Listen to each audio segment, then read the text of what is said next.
वर्तमान वैश्विक परिप्रेक्ष्य में COP26 सम्मेलन के लक्ष्यों एवं चुनौतियों की चर्चा करेंगे।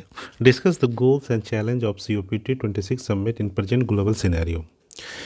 हम लोगों ने जानते हैं जलवायु परिवर्तन एक बड़ी समस्या है। इस समस्याओं से निजात पाने के लिए विश्व के सभी देश COP26 सम्मेलन में ग्लासगो में जो आयोजित किया हुआ, वहाँ सारे देशों ने भागीदारी अपनी की और उस भागीदारी में कुछ ऐसे लक्ष्य निर्धारित किए गए जिन पर सहमति हुई। उन लक्ष्यों की हम लोग चर्चा करते हैं।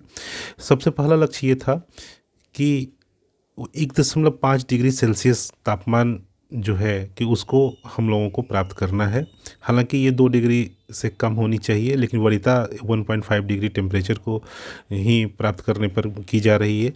जो 18वीं शताब्दी के मध्य में जो औद्योगिकरण से पूर्व और औद्योगिकरण के बाद, ठीक है, औद्योगिकरण शुरुआत होने से पूर्व और औद्योगिकरण से बाद ये एक विभाजक रेखा खींची गई है कि औद्योगिकरण से पहले के जो जलवायु थे उस जलवायु के लेवल को प्राप्त करना है। तो उसमें यहाँ पे ये चीज़ प्रावधान जोड़ा गया है कि जलवायु औद्योगिक क्रांति के समय से मैक्सिमम 1.5 डिग्री टेम्परेचर ही, ठीक है, को ही हमारी जो पृथ्वी है वो उसको अनुकूलित कर सकती है। उससे ज़्यादा जाने पर वो हमारे लिए बहुत डिवेस्टेटिव हो जाएगा, बहुत विध्वंसक होगा, जिससे फिर हम लोग रिवर्स नहीं कर पाएंगे।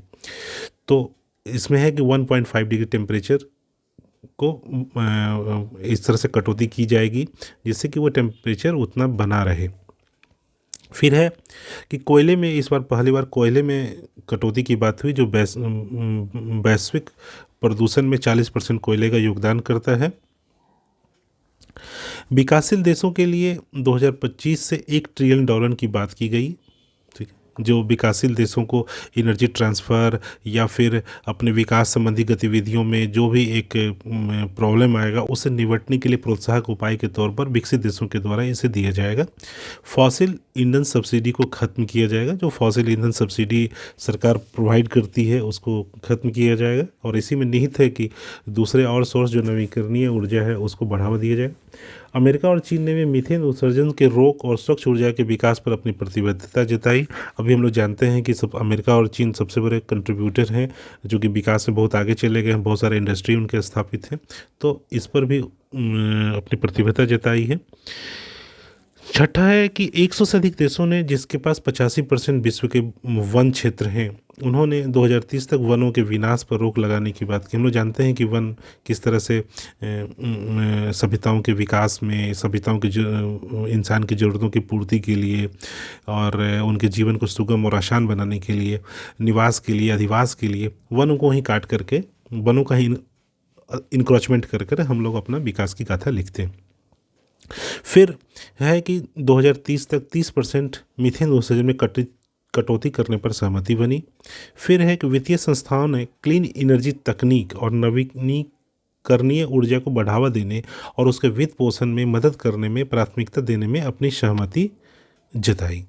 और फिर 9वां नेट जीरो 2050 तक, नेट जीरो जिसमें कि मैक्सिमम पॉसिबल है कि नेट जीरो तक, जिसमें 2050 तक लाया जाए। जिसके पीछे एक और लक्ष्य ये भी है कि चाहे तो आप जितना भी कार्बन उत्सर्जन करते हैं उसको अवशोषक के तौर पर वृक्षारोपण करवाएं, या फिर वो जो कार्बन है वो वायुमंडल में ना जा करके उसको आप किसी और रूप में धरती के अंदर रिफिल करें, कुछ भी करें, ठीक है, जिस रूप में वो आप नेट जीरो जो कार्बन उत्सर्जन है, ग्रीन हाउस उत्सर्जन है, उसको हम लोग प्राप्त कर सकें। भारत ने इस दिशा में प्रयास किया। भारत ने इस दिशा में पंचामृत लक्ष्य की घोषणा की। 2030 तक 500 गीगावाट नॉन फॉसिल एनर्जी का उत्पादन भारत करेगा। 2030 तक 50% ऊर्जा ज़रूरतों की आपूर्ति नवीकरणीय स्रोतों से होगी। 2030 तक 1 बिलियन टन कार्बन उत्सर्जन में कटौती की जाएगी। और फिर 2030 तक कार्बन की उत्सर्जन तीव्रता या गहनता में 45% की कमी की जाएगी। इसको हम लोग ऐसे समझें कि सपोज कीजिए कि इंडिया अभी 1000 किलोग्राम कार्बन का उत्सर्जन करता है, लेकिन ये 2030 तक आते आते इंडिया कार्बन की उत्सर्जन गहनता को 45% कम करेगा। मतलब अब 550 किलोग्राम ही आज के लेवल पे वो कार्बन उत्सर्जन करेगा, ठीक है। इसकी सहमति इंडिया ने जताई है और 2070 तक नेट जीरो कार्बन उत्सर्जन करेगा इंडिया। फिर इसी में एक चैलेंज आता है। चैलेंज क्या है? विकसित एवं विकासशील देशों के बीच विभाजन, विकास और ग्रीन हाउस उत्सर्जन के रोग के मामले में विकासशील और विकसित देश दोनों एक दूसरे से विभाजित हैं, वो संगठित नहीं हो पा रहे हैं।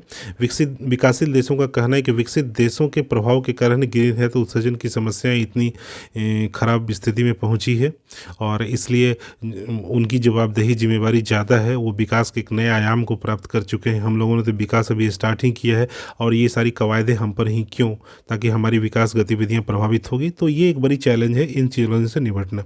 फिर वित्तीय दबाव की समस्या है कि ये इतने जो पैसे आएंगे, एक तो कंपनी के लेवल पर, सरकार के लेवल पर, और ये फिर 100 अरब जो डॉलर है, वो भी 1 बिलियन टन, सॉरी, वो वित्तीय दबाव जो है वो कहाँ से आएंगे? इकोनॉमी जो प्रभावित होगी, व्यक्ति का जो लाइफ स्टाइल में वित्तीय दबाव आएगा, इन रोजगार के संकट बहुत सारे इंडस्ट्री में, इन सारी चुनौतियों से कैसे इस दबाव के इस वित्तीय दबाव से कैसे निपटा जाएगा? तकनीक के विकास और हस्तांतरण की समस्या। कौन तकनीक का विकास करेगा? तकनीक के विकास में जिसमें बहुत ज़्यादा पैसे की जरूरत हो रही है, कौन करेगा? इसके हस्तांतरण की कैसे वो इजीली करेगा? हम लोग देखते हैं कभी विश्व वैश्विक कोरोना महामारी से जूझ रहा है, जिसमें बहुत सारे कंपनियों ने, देशों ने कोरोना वैक्सीन का, टीके का इजाद किया, लेकिन वो इसकी तकनीक को, इसकी टेक्नोलॉजी को एक दूसरे को ट्रांसफ़र नहीं करना चाहते थे। कोरोना वैक्सीन अपने पास रिजर्व रखना चाहते थे, दूसरे देशों के पास नहीं देना चाहते थे। तो ये समस्या जब कोरोना महामारी के समय आई है, तो ये इसी तरह की समस्याएं वहाँ भी आएगी। और इसमें हम लोग देखते हैं कि जो भी आने वाले दिनों में जो भी उत्पाद होंगे उन पे कार्बन टैक्स लगेंगे, और कार्बन टैक्स जब लगेंगे तो जो तकनीक में विकास करेंगे, हरित नवीकरणीय ऊर्जा के रास्ते पे जाएंगे, तो वो अपने तकनीक को ट्रांसफ़र जब करेंगे तो वो फिर कार्बन टैक्स वाली जो मैटर है, ठीक है, इन सारी समस्याओं से फिर कैसे इसके बीच समाधान पर संतुलन कैसे स्थापित किया जाएगा, ये भी एक बड़ा चुनौती है। फिर है सामूहिक मोर्चा, जिसमें व्यक्तिगत स्तर से लेकर के युद्ध स्तर पर सभी संगठित होकर काम करें और सब अपनी अपनी जिम्मेवारी समझें, जिससे कि हम लोग ये समस्याओं को कैसे, और सबों को संगठित करना, सबों को जागरूक करना, ये बड़ा एक चुनौती होगा। विकास को बगैर बाधित किए हुए सतत विकास को बढ़ावा देने की जो रणनीति है, इस पर भी हम लोगों को काम करना होगा, क्योंकि हम लोग जानते ही हैं कि एनर्जी का कंजप्शन और विकास दोनों जुड़ा हुआ है। आज हम लोग एनर्जी में कोयले पे, फॉसिल्स फ्यूल्स पे बहुत ज़्यादा निर्भर है। इसके एवज में, इसके विकल्प के तौर पर अन्य एनर्जी की सोर्स, जैसे हाइड्रोजन एनर्जी, सोलर एनर्जी, या विंड एनर्जी, या जियोथर्मल एनर्जी आदि एनर्जियों का विकास करना, ठीक है, फिर उसको एक ग्रिड का स्थापना करना, ये एक बड़ा टफ है और इस दिशा में एक ठोस और मजबूत निर्णय लेने की ज़रूरत पड़ेगी, एक बड़ी चैलेंज है। और फिर 100 अरब डॉलर जो पैसे हैं, इसकी व्यवस्था कैसे की जाएगी, ये भी एक समस्या है। ये भी एक समस्या है कि कौन ये पैसे, कहाँ से पैसे की जुगाड़ होगी। इन समस्याओं से भी हम लोगों को दो चार होना होगा।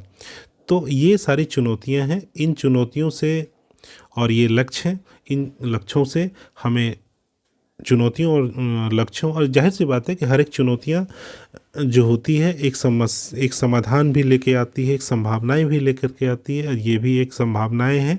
और आज जो भी हम लोग हैं, हमारा विश्व जहाँ भी है, व्यक्तिगत स्तर पे हम लोग जहाँ भी हैं, वहाँ हम लोग ये देखते हैं कि आज जो हम हैं, वो हमें जो समस्याएं हमने फेस किया, उस समस्याओं से हम लोगों ने टकराया और उस टकराहट को अवसर में हम लोगों ने परिवर्तन किया, और आज हम लोग यहाँ हैं, वर्तमान में हैं। तो समस्याएं आती ही हैं और इस समस्याओं से मानव हमेशा लड़ता रहा है और इस समस्याओं में भी अवसर को निकालता रहा है, और फिर हमारी मानव जाति उसमें हमेशा जीतती रही है। इस रूप में हम लोग आगे भी इसमें लीड लेंगे और आगे भी हम लोग इसमें आगे बढ़ेंगे। ये हम लोग ऐसी आशाएं हैं, आकांक्षाएं हैं और इसको हम लोग प्राप्त करेंगे। ये इसलिए बहुत बड़ा चीज़ नहीं है। हाँ, बस इतनी चीज़ें हैं कि हम लोगों में एक जागरूकता, सही समय पे निर्णय लेने की जो हम निर्णय लेना होगा, ठोस प्रयास करना पड़ेगा, कोई हील हवाला नहीं करनी पड़ेगी, ताकि ये जो क्लाइमेट है जो हम लोग देखते हैं, एक्सट्रीम वेदर वाली जो सिचुएशन है, वो जो खतरनाक स्थिति में पहुंच चुकी है, इसको हम लोग रोक सकते हैं। तो आज के लिए बस इतना ही। धन्यवाद।